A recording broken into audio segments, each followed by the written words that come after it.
Well, hello, climbers. I would like to start off with my normal mom disclaimer.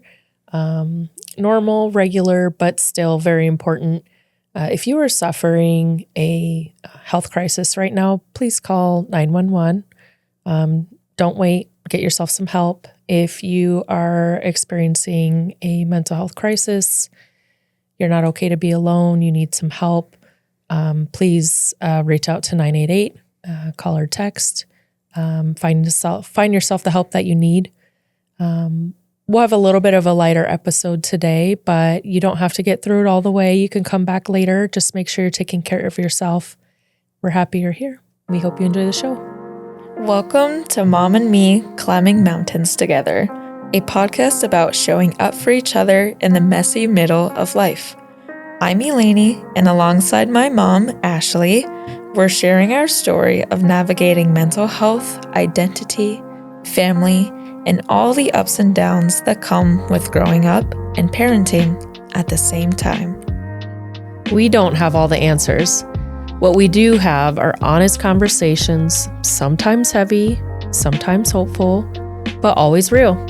Our hope is that by climbing these mountains together out loud, you'll feel a little less alone in your own journey. So, let's take a deep breath, settle in, and let's begin. So today we are starting our first of 4 Finding Help Along the Way episodes. Woo! Woohoo!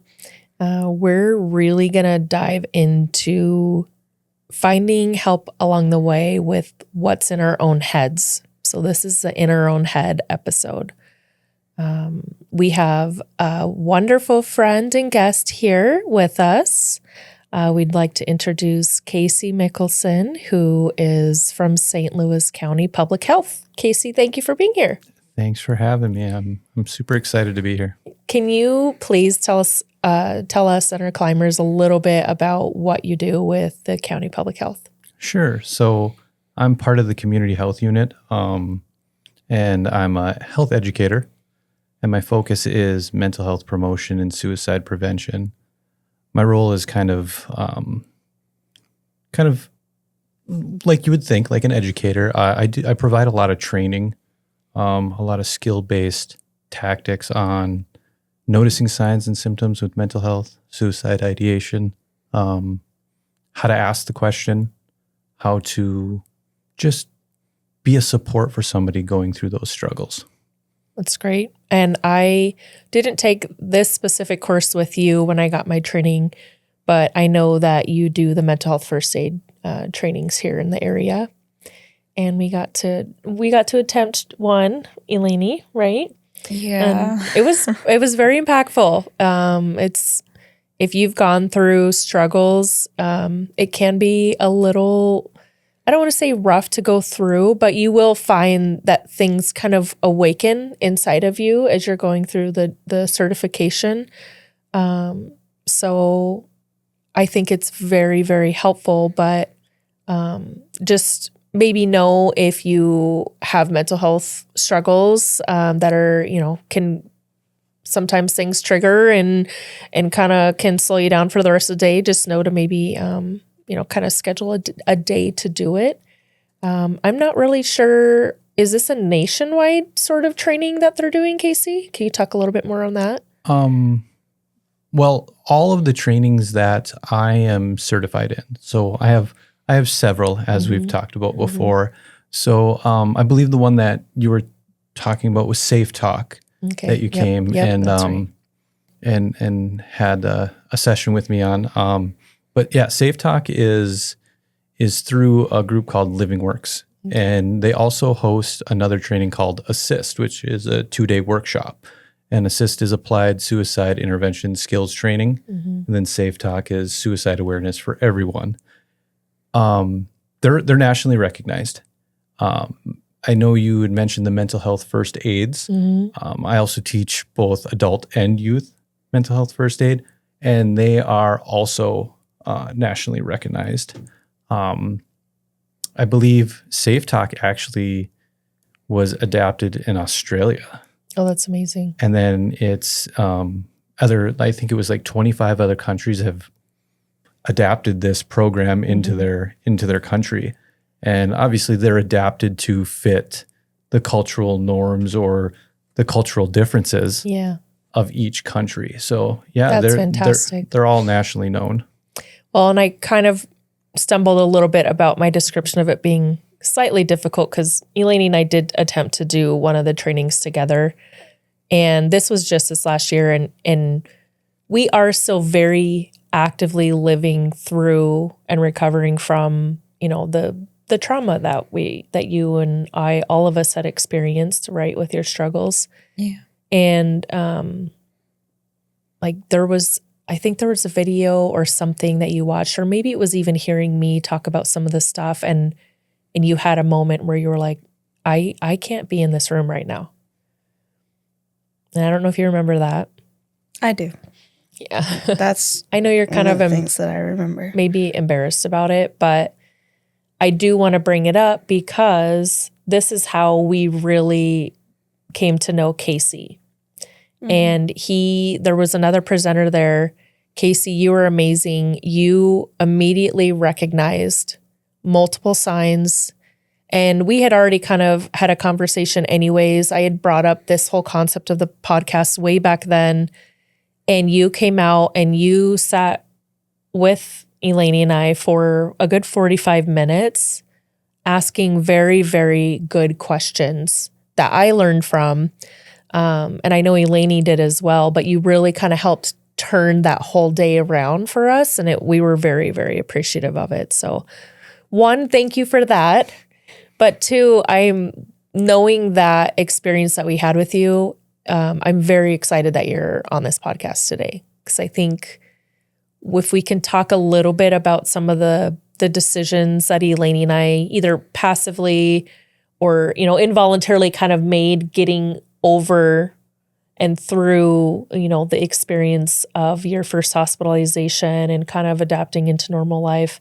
I think as we're talking about those sort of decisions we made, Casey will be able to maybe help offer some insight for our climbers our listeners who maybe are going through a similar topic, but maybe don't follow exactly what we did, right? Because they have their own life and their own interests, but for sure, they can use Casey's messaging and maybe suggestions or places to find information, resource things like that, right? They can use that because we are not the experts and our situation is not everyone's situation.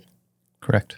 So I remember at this time, I believe it was pretty much, we'd gone through the summer and we talked about this in a previous episode. Wait, which time are we talking your first about right hospitalization. We were kind of getting to the point where you're starting school back up and we're trying to just get back into life. And the previous episodes, we talked about even navigating conversations and communication of just being at home, and me struggling with, how do I know if I ask you if you're okay, that you're actually okay and you can be left alone? Yeah. And we don't need to revisit that, but I want to bring it up because I got to a point in my momness where I felt like my cup was just like completely overflowing. And I was so stressed out and anxious about making sure you were okay and finding the correct ways to talk to you, that I was actually struggling with my own mental health and I needed to find some way forward through that. Right. And it's kind of part of the difficult relationship with, parents and teens and learning the independence, right? You're becoming a young adult. So that's hard to navigate anyways, but I was struggling.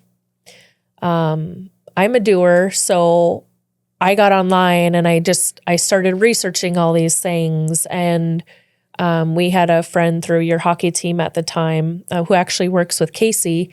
And I had texted him and I said, do you know of anything that I can do and any way I can learn? And this was actually something again, that I brought up in a previous episode, that when we were talking about the outpatient discharge plan for the outpatient program, when I had asked if there was something that they could recommend for me to go and learn, and they didn't really have an answer for it, right? Yeah, they weren't prepared. Yeah. This is that sort of similar concept. It's like, fine, if you don't have something for me or you didn't know at the time, for whatever reason, I'm still going to go find it. So I joined different boards. I am a very athletic person, so I needed to find some way to get some sort of avenue to work out, because I wasn't going to a gym and I wasn't really working out at home or taking walks. So I ended up finding a group called the Duluth Mother Puckers, which is an inclusive hockey program up here, learning the game of women's hockey. And you kids weren't involved. Dad wasn't involved. It was just me. And I had kind of one mom hockey friend that I knew who was interested. And we wanted to learn how to skate, right? I wanted to be able to go and skate with you kids at the outdoor rinks, but I also I wanted to do it for myself and maybe have a little bit of empathy towards cheering for you kids in your hockey games and things like that. But what I ended up doing was finding this group of people who were just fantastic. I mean, everything that I needed to fill up my cup. And yeah, I did learn how to skate, right? I'm not like a super expert at it or anything, but connecting with this group of people made me a better person to go home to you and your brother and sister and to dad and the pets and myself, right? And it just brought peace into my life. And I think that's really important. I know you don't really remember a lot of what happened during this time, but I do know that you thankfully stuck with hockey. We had a trip, and I think this may have been around the second hospitalization or the second outpatient program you had, which we haven't talked too much on this podcast about, but it was the end of the summer after you didn't do anything for hockey, and I had already paid for this hockey camp out in Niagara Falls, and you did not want to go. But I had the hotel booked.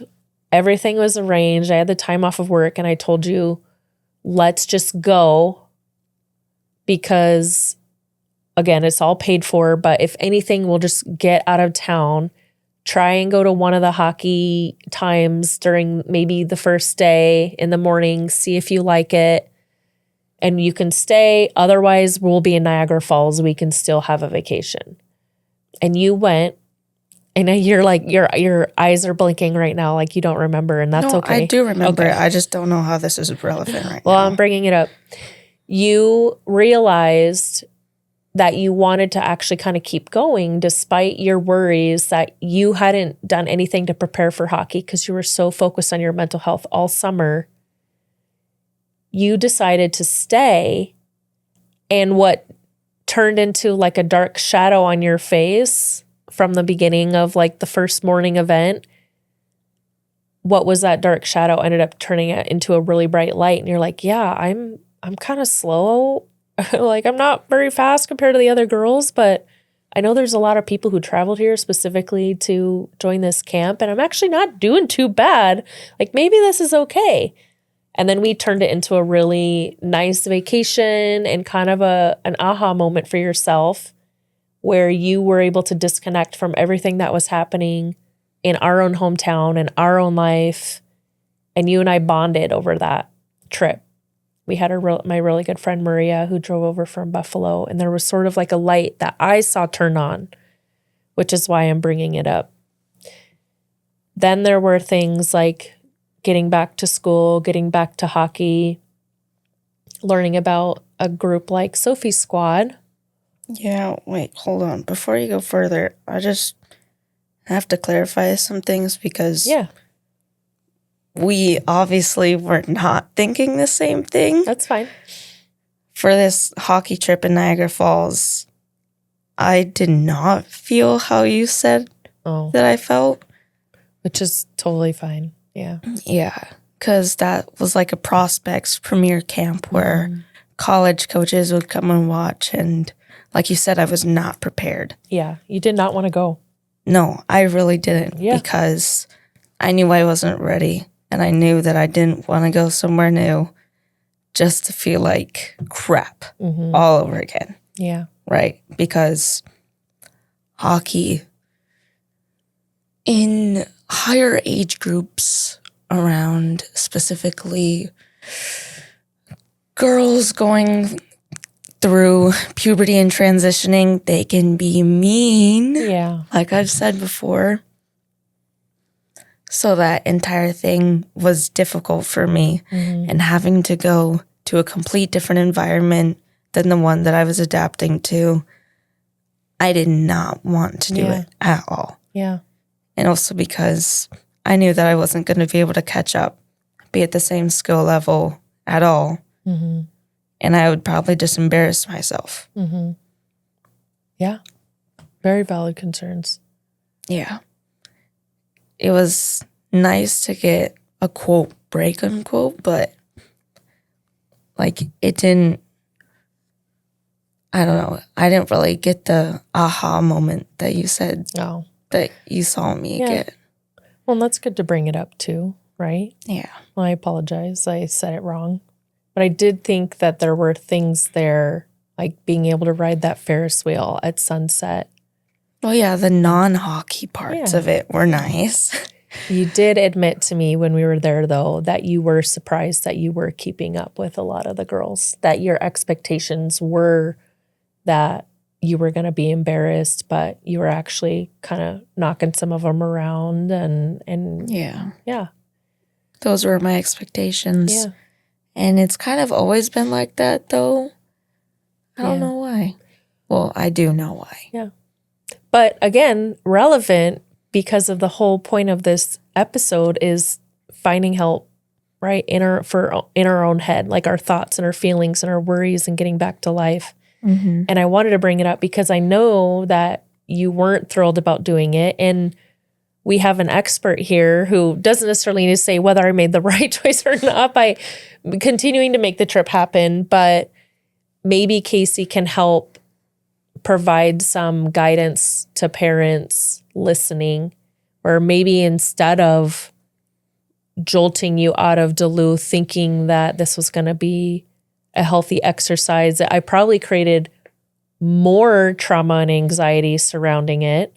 And it ultimately did end up in being a really, really nice trip, but it could have gone the complete opposite way too. Yeah. So, there's other things. And as I mentioned with Sophie's squad, I kind of had brought it up and I was talking to you about it, but I recall that you didn't really get involved with Sophie's squad until after hockey had ended. It was in actually spring when you tried lacrosse. Was it for the first time? For the first time. Yeah. And we had talked to the coach about it. I can't remember exactly what our conversation was, but we brought it to the coach's attention. Like, hey, this has been going on and we're still easing into things right now. And then that's when she brought Sophie's squad over. And was it Gabby? Gabby Hughes. Gabby Hughes, yeah. She came to talk to the team, and I remember trying not to bawl in front of my teammates. Yeah. And were you there? Were you on the fence line watching us? I stayed because I know we talked about it. You may not remember this, but you didn't know if you'd be able to stay. So I did stay in the area. I couldn't hear everything that Gabby was saying to you all, but I stayed back just to see if I needed to be there to drive you away. Yeah. Right? But I remember I could definitely see you struggling with breaking down. But what was very impactful for me was seeing how many of your teammates started nodding their head and saying things back in response and like raising their hand, and like how engaged all of those players were. And I don't know. I do remember that we left, and I don't unfortunately remember exactly what was said. The coach had walked you out towards me, and I remember maybe it wasn't relief, but you were very glad that you were there for that talk. Yeah. And there was something that clicked in your brain as we were discussing, you also recognizing your teammates nodding their head, right? And being like, I'm not the only girl here who's struggling with this. Mm-hmm. And really quick, listeners and climbers, for those of you who don't know who Gabby Hughes is, you should definitely look her up online. She's a phenomenal hockey player. She actually graduated a couple years back from University of Minnesota Duluth. She was a Bulldogs here, which is kind of how we also, had a little bit more contact with her. But she's in the PWHL now and still the face of Sophie Squad and really helping drive a whole movement of mental health awareness through the program. So, but coming back to our story, I do remember a really big light turning on. Like each moment you're having, like our Niagara Falls trip and getting back to school and the conversation with coaches and your, teammates, you going through therapy because you're seeing a therapist at the time, like more and more as you're going through these steps, like the light bulb shining a little bit brighter, right? And there were some weeks where like it was completely dim.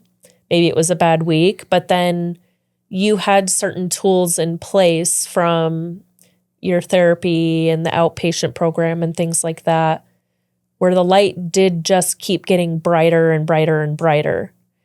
And I think the more that I worked on myself, your light was also as my light got brighter, so did yours, right? There's that sort of candle analogy there where if you light a candle and you use that candle to light another one, you won't impact your own flame, right? You'll just share the light. So there's something there with that I could really see happening, and I'm very grateful for.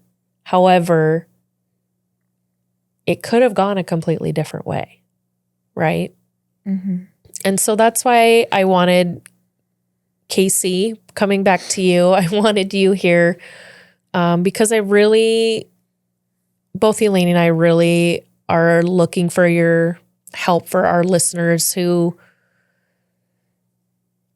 don't need to follow necessarily what we did by taking trips or things like that, but maybe learning a little bit more from you on how to actually interact with 988 or how they could potentially try and help seek resources on their own, or parents maybe figuring out the right words to say or certain words to avoid, things like that. So, what are your thoughts about everything we just talked about? I have a lot. I'm really gravitating towards the comment where you were talking about the story, and I think it was the first hospital visit, and after that, you were kind of struggling. Yeah. I think it's very important for parents to be okay with themselves first. So I teach this in all of my trainings, that we don't go to a firefight with an empty fire truck, do we? Hopefully not. Hopefully not, right? Because what good is that going to do? If you are the support for a person, you need to be filled up. Your coffee cup needs to be full of coffee, right? Mm-hmm. So it's very important that if you're in a position where you're going to support somebody, that you are mentally okay. You can't help anybody if you're not. So the other part of the story that really intrigued me was you decided to take this trip, right? That's another learning moment. And it's a good one because it's relatable. Because in helping somebody going through mental health struggles, we're going to make mistakes because we're human beings. But it's that consistent support that's still there. We learn and we adapt, right? I think I started off when I first got here, I said, adapting to my situation. This is one of my first podcasts, right?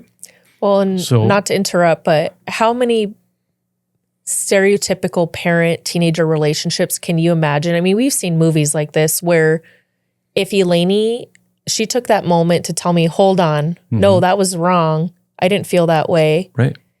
The parent stereotypically would be like, well, you're so ungrateful. That was such an expensive trip.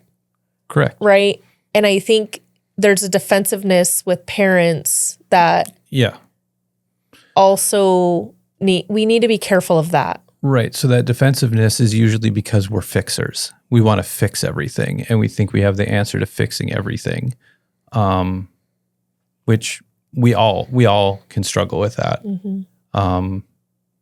We don't want to see anybody close to us struggling with anything. So our immediate reaction is to fix. Yeah. Well, with the trainings that I do, it's more of how can I support and find the resources to help this person move along and get the help that they need. We're more of a guider. We're guiding people to the help that they need. Support is a way of fixing. And support is a very important thing that we need to offer to people. And it's tough to do. Believe me, I mean, when I first came into this world, it's a tough thing to do because I was a fixer. Yeah. I was a fixer, but I had to adapt my ways in teaching support. We're a support. So that would be one of the main things that I really work hard on in my trainings is telling people that we need to notice the signs and symptoms. We need to really meet the person where they're at, know what they need. It's no longer about us. Our cup is full, right? We're going into the situation, our cup is full, and now we're meeting that person where they're at and we're occupying their space. We're no longer in our space. We're helping them. Yeah. We're supporting them. And this is an essential tool with helping anybody going through a mental health struggle. That's awesome. Yeah, that makes me think a lot about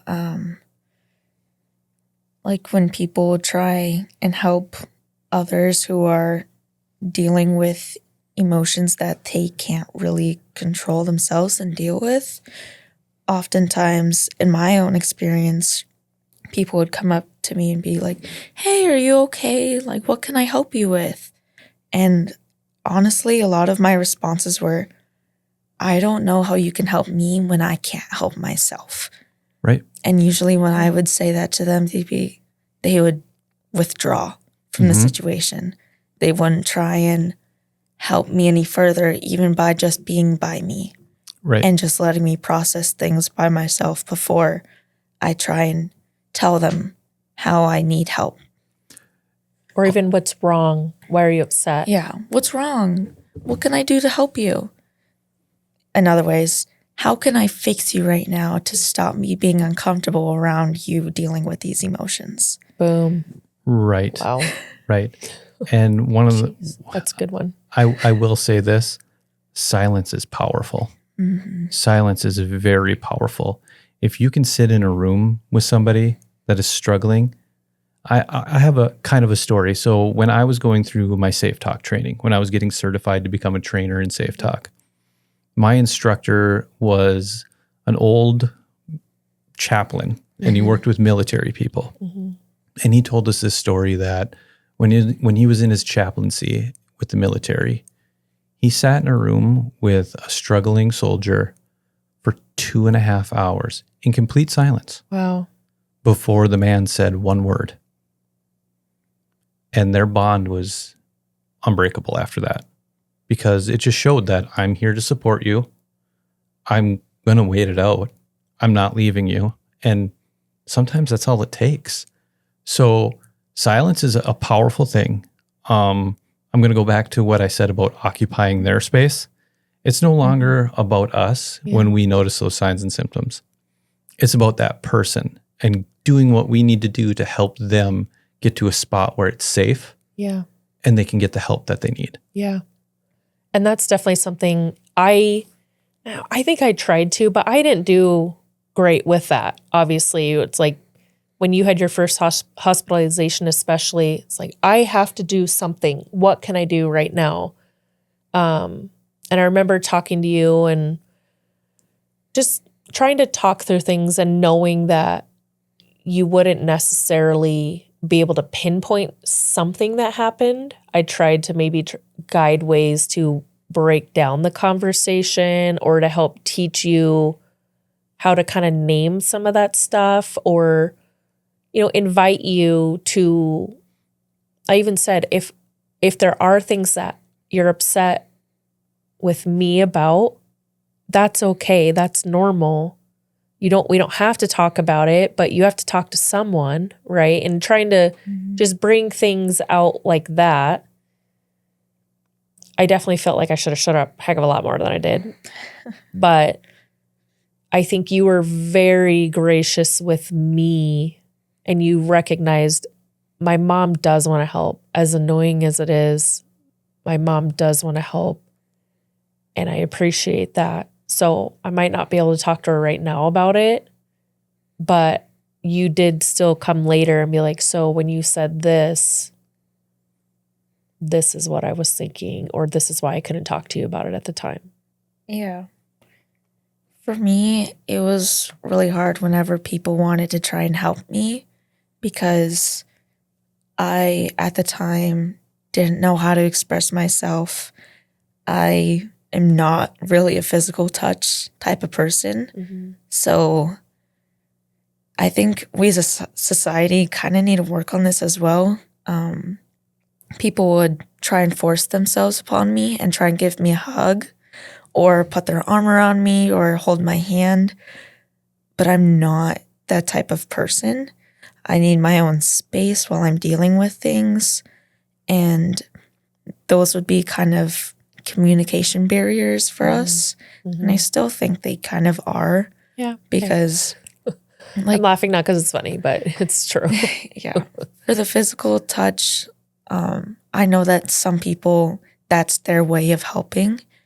And I do realize that. So we did this yesterday, I think. You put your hand on my thigh. And I didn't always reciprocate it. Yeah. Mostly because I felt like I would be almost claustrophobic with it, with my feelings around me and just the physical touch on it. Yeah. And I think that's also a hard part of trying to help others, is not understanding how, I don't know how to find the right words for this, but how to help them based on their needs and wants. Yeah. Because people are completely different. Yeah. Because others, they just need a really long hug. Yeah. Or they need somebody to help them talk it out. Or they need silence. Because it's not a one size fits all. Yes. Everybody has their own way of dealing with things.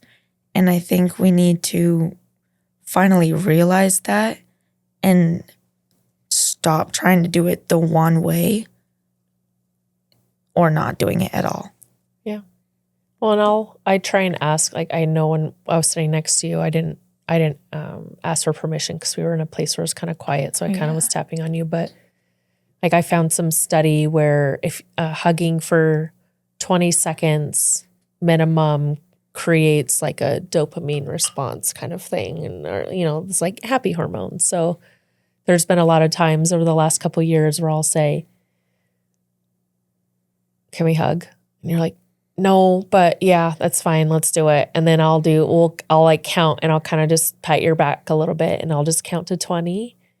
And then I'll go to release my arms. But then sometimes you've like actually hugged me tighter after that. And other times we just separate and that's fine. So like, but that's our thing, right? Mm-hmm. And we've talked about allowing consent for that, right? But one thing I do want to go back to with this one size fits all, we've talked about this in an episode before, how you were able to use 988 and texting on your phone to tell dad and me that you were in a really bad place. So I'm kind of hoping, Casey, you can talk a little bit more about 988 in the professional, factual way for our audience members so they can learn a little bit more about it. Yeah, 988 is a absolutely fabulous resource. I was at the program sharing conference that happened a week and a half ago, 2 weeks ago. And I was talking to somebody that really works with 988.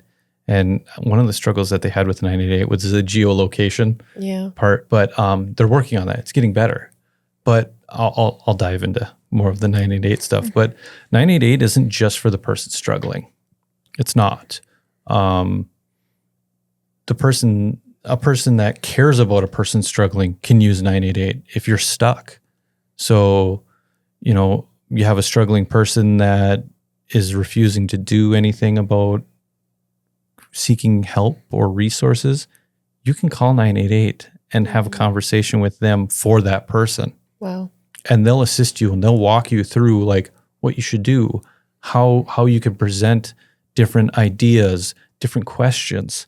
Now for the person that's struggling, when they call 988, you have somebody on the other end of the line that is trained. They're going to be there for you. They're going to be supportive. They'll sit with you in silence too. That's awesome. They're trained professionals to help with any situation that's going on. And it's not just mental health stuff. You could call 988 for anything, essentially. That's amazing. It's a great resource. That's amazing. Yeah, I think that was really helpful for you to you were at home and you kind of self-identified that you were just, your mindset wasn't in the place you wanted it to be. It was pretty dark. I think this was actually surrounding your second year, that hospitalization. I can't remember if it was the second or the third. Yeah. But you were able to use it, and you would text me while you were on the phone with them and said, I'm on with 988. And then I immediately told my boss, like, I have to go home. Went home. And I just remember I walked through the door, I looked around really quick to find you, found you in the living room, which is, right there when we opened the door. So I found you right away. And then you had your hand out holding the phone. You said, here, they want to talk to you. So I think you had just told them, oh, my mom just got home. Mm-hmm.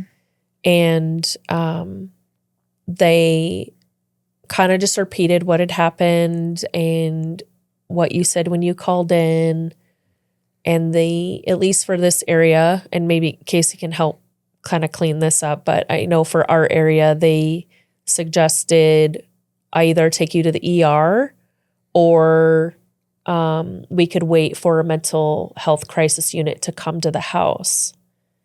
And medically, with what was happening, I said, no, I'm just going to take her to the ER. Like, we're just going. But those were the two options, at least for our area here in Duluth, that they were able to offer.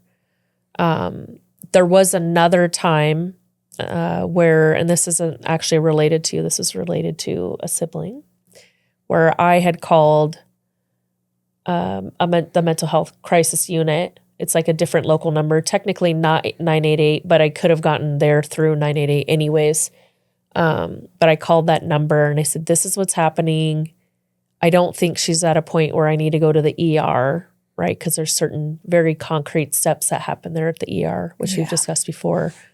But I don't know what to do right now. And then they brought the unit out and that person sat there. We were, I don't know, at least an hour talking with Dad and your sibling and myself out on the front porch and came up with just some good plans for how to respond when bad feelings or get too much. Right. And that was a game changer for us. Mm-hmm. So even here in Duluth, with all the resources we have, things are still, it feels like pretty difficult, at least in terms of wait lists and stuff like that, which I know it's not just a Duluth issue, but can you talk a little bit more kind of about different, if people aren't maybe finding success with a specific therapist or something like that, like different ways that people can find other ways to help themselves? Yeah. Before I do that, I do want to talk about HDC and their mobile crisis. Whenever I talk about 988, I usually talk about the HDC mobile crisis because that's more than likely in this area because they go off the geolocation of the phone you're calling from, so that area code. That's usually where they resort to, is that it's always a good idea to have the actual number for your mobile crisis line along with 988. So I always just put that out there because those mobile crises, that's what they're here for. I also want to talk about the CORE team. I don't know if you've heard of CORE. It's part of the DPD, so the Duluth Police Department. Okay. They have a CORE team, and it is specialized in mental health. Okay. That's So amazing. yes, really it cool. is amazing because that's the last thing somebody that's going through struggles wants to see is sirens coming up. And, Yeah. so Yeah. they've developed this CORE team. And the last thing is HDC actually developed the urgent care. I don't know if you've heard of this. It's a new building that they started.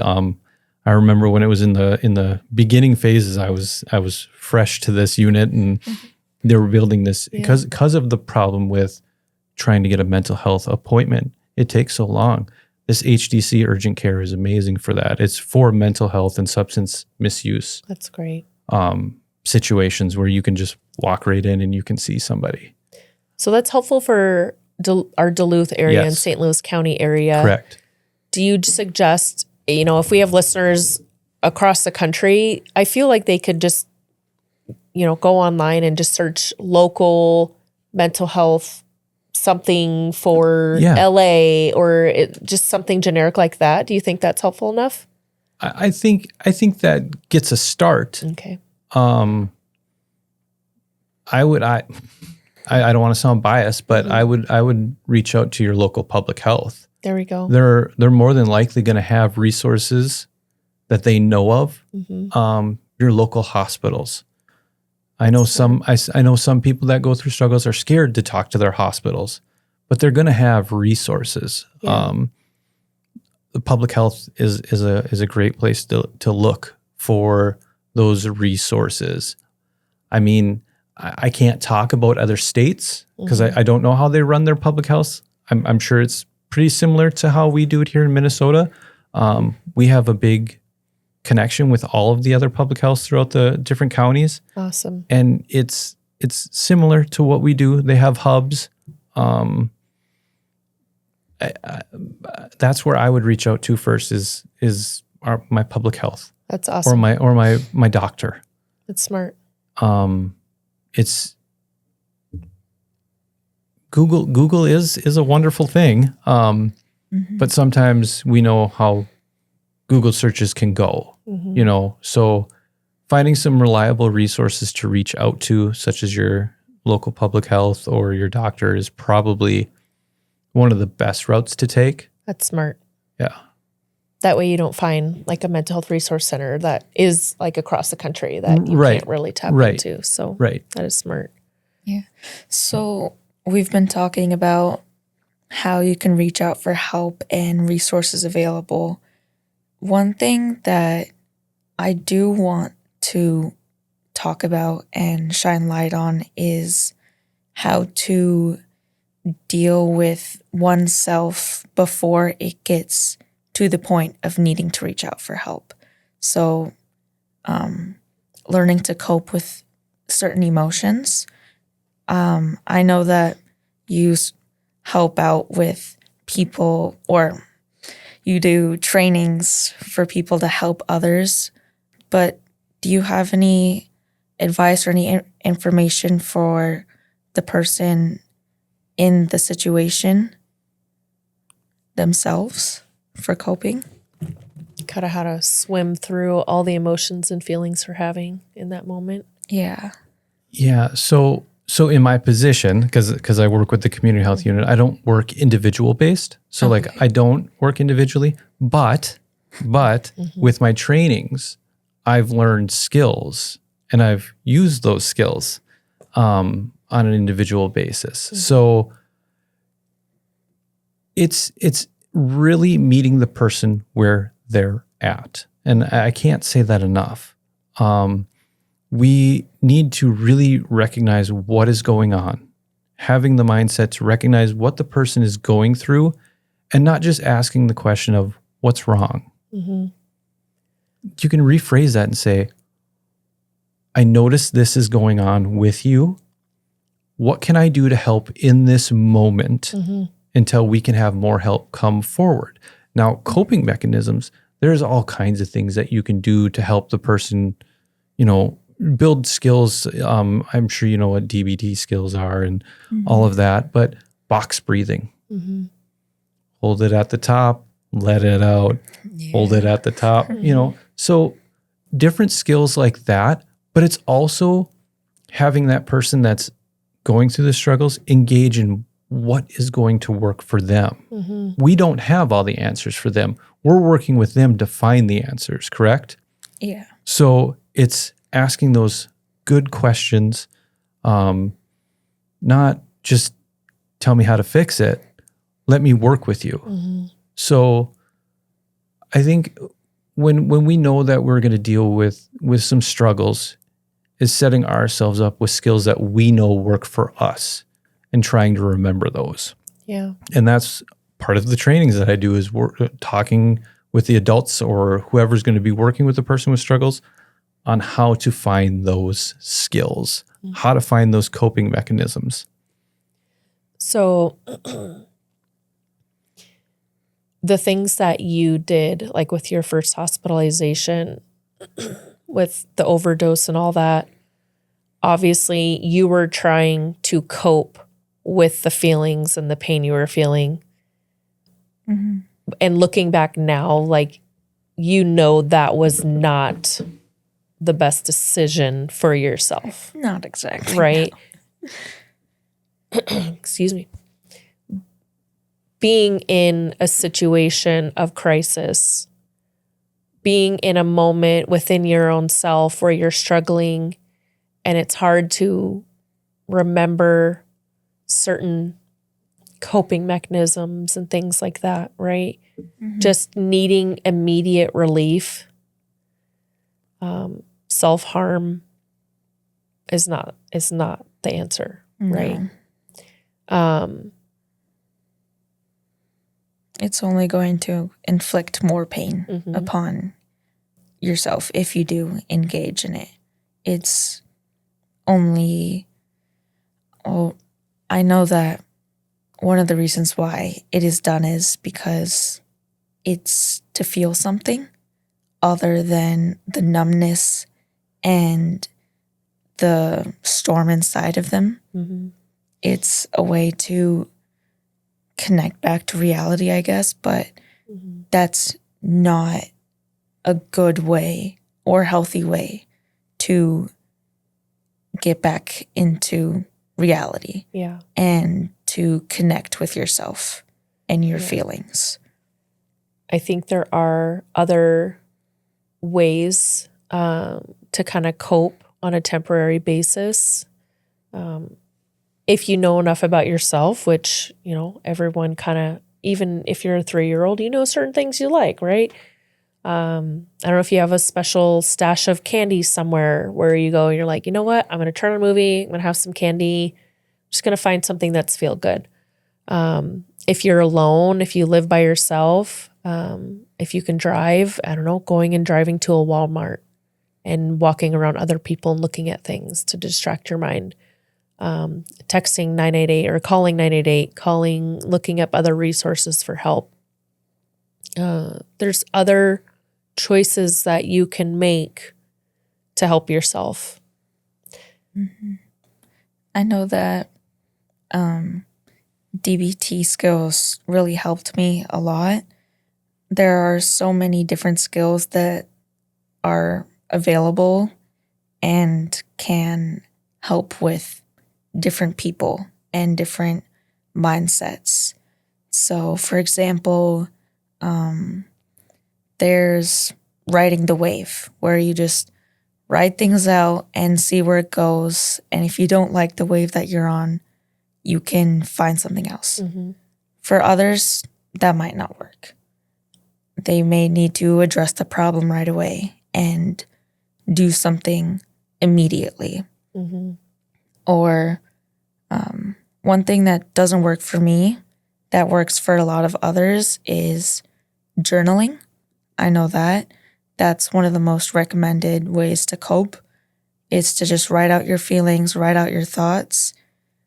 For me, it's conflicting because my thoughts are going 2,000 miles per hour and my hand can't match the pace of my brain, and I can't write out what I'm feeling because I can't get the words out.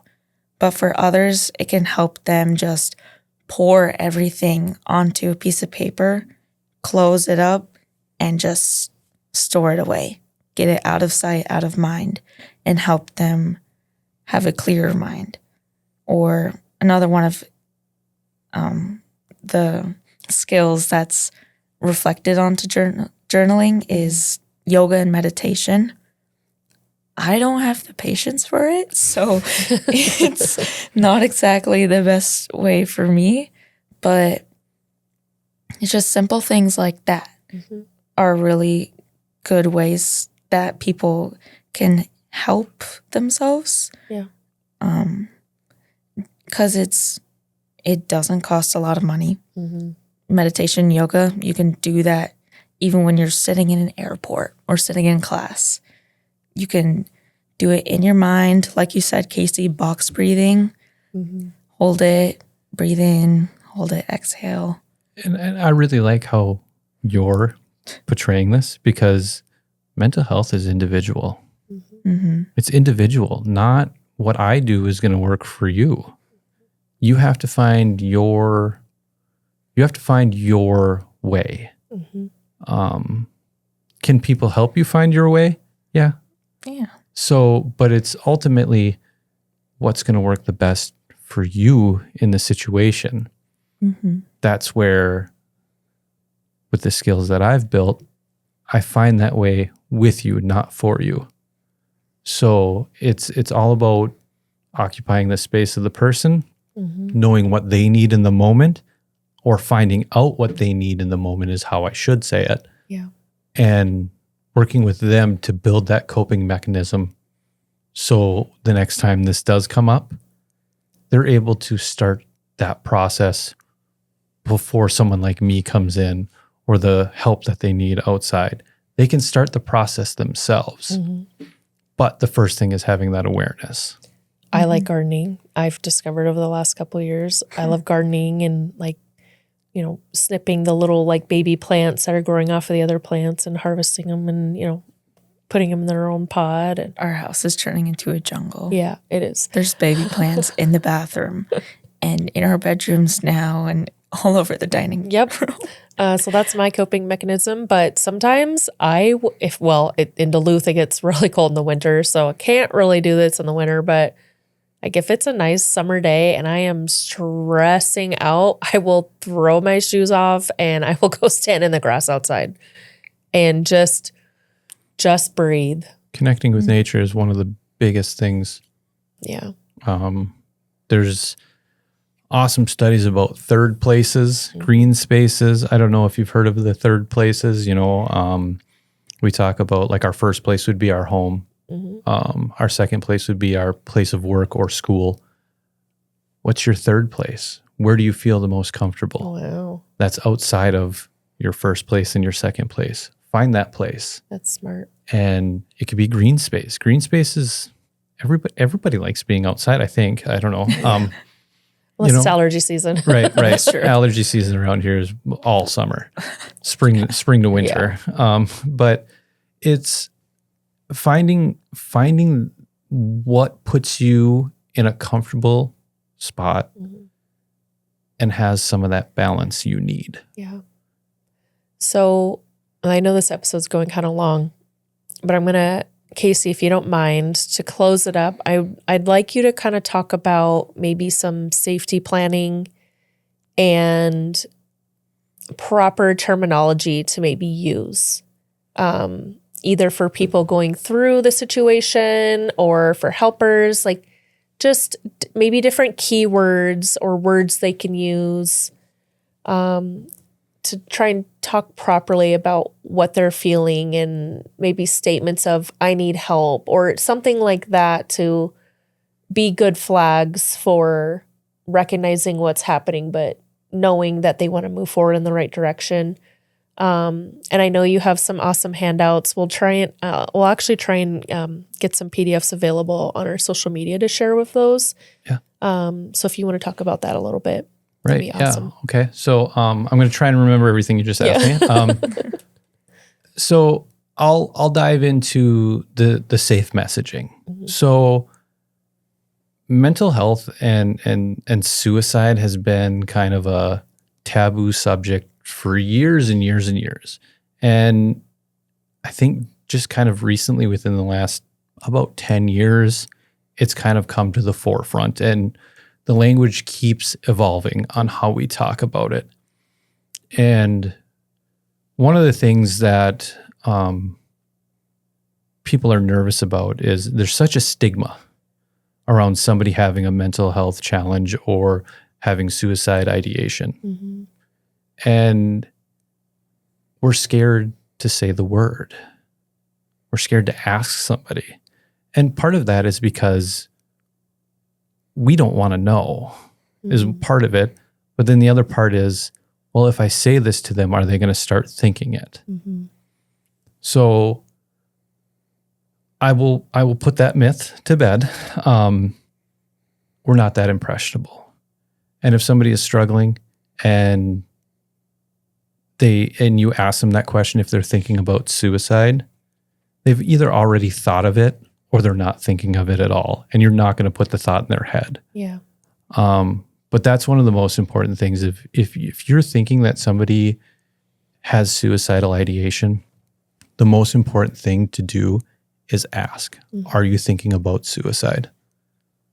They're going to answer you. And they're 9 times out of 10 are going to be honest with you on answering that question. It's a very important question because that's a matter of life and death. Yep. Mm-hmm. You need to ask the question. Yeah. And some people are uncomfortable saying, are you thinking about suicide? There's other ways you can say it. Mm-hmm. I will say we're steering away from the word committed. Mm-hmm. And I won't even say them together because it's one of those things that I've trained myself, because I was one of those people that said it. But we're steering away from it because committed has such a negative annotation around it, right? When you hear the word committed, you think of committed a crime, committed a sin if there's religious aspects. Yeah. And culture is a whole nother aspect of mental health and suicide. So we try to steer away from those. And died by suicide is kind of the terminology we use now. Wow. So I'm trying to remember everything you told me now because I kind of got on my rants. I do those. No, you're on topic. I think the safety plan as well, kind of surrounding some of that, is helpful. Safety plan. That's a lot of the safety planning that comes from the person struggling. Mm-hmm.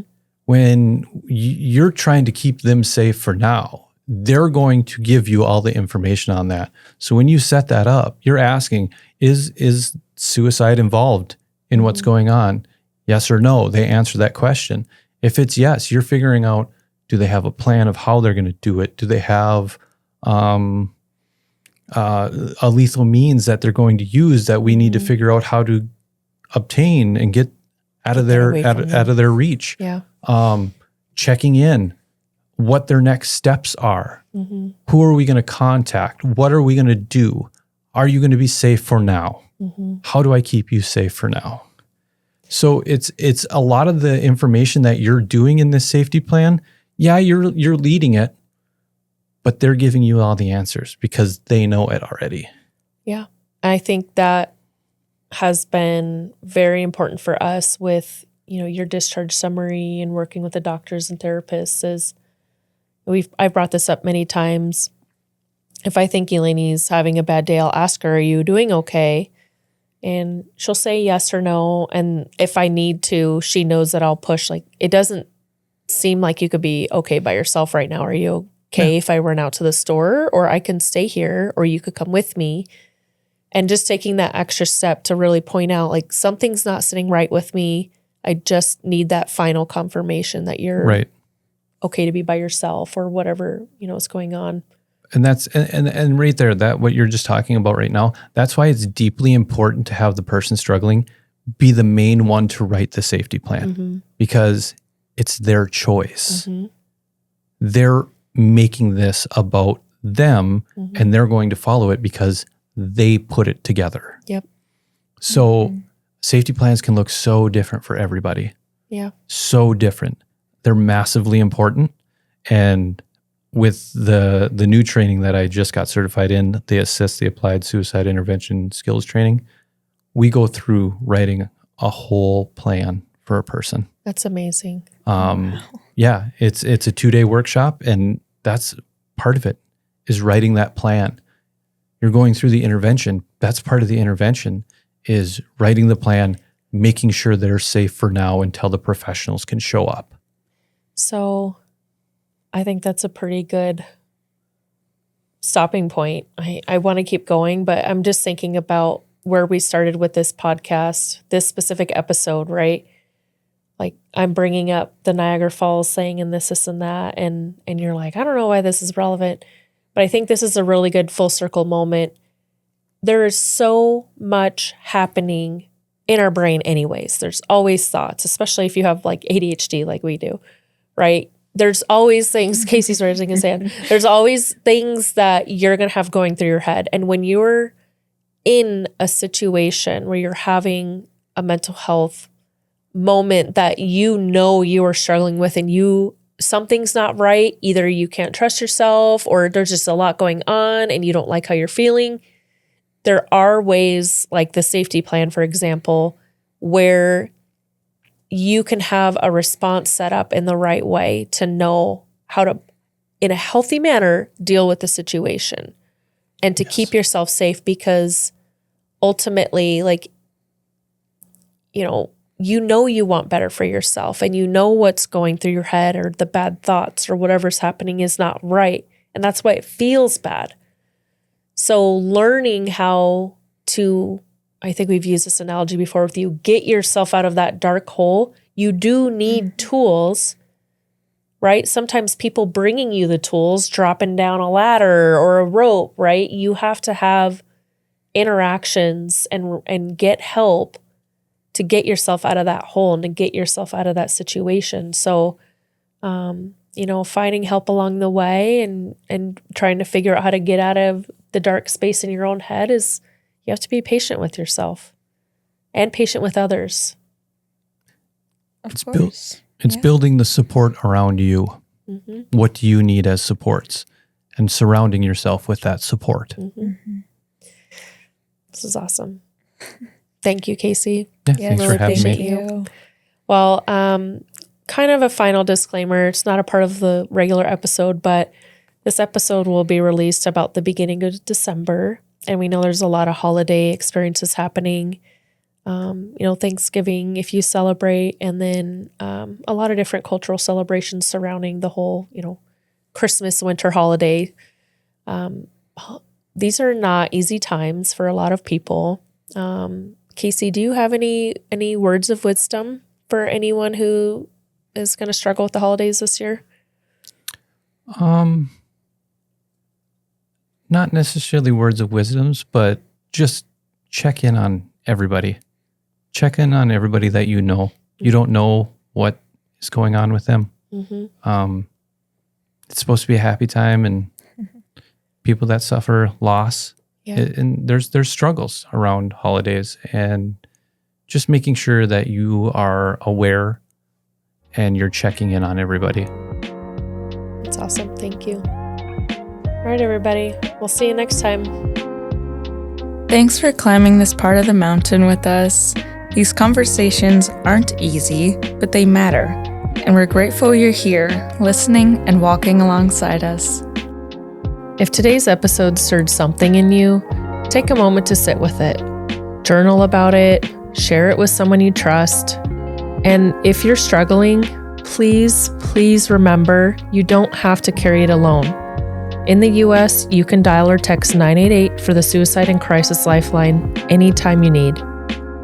Thank you to the Anne Bancroft Foundation for fulfilling dreams with their grants to girls like me, to my incredible mentor, Jeba Edmonds, for the never-ending encouragement and kindness along the way, and to Asher Carlson, owner of the Duluth Creative Co., who helped bring our vision to life. You never know who you'll meet along the way. We'll meet you here again soon with more stories that remind us none of us climb alone. Until then, hold on to hope, take the next step, and keep climbing.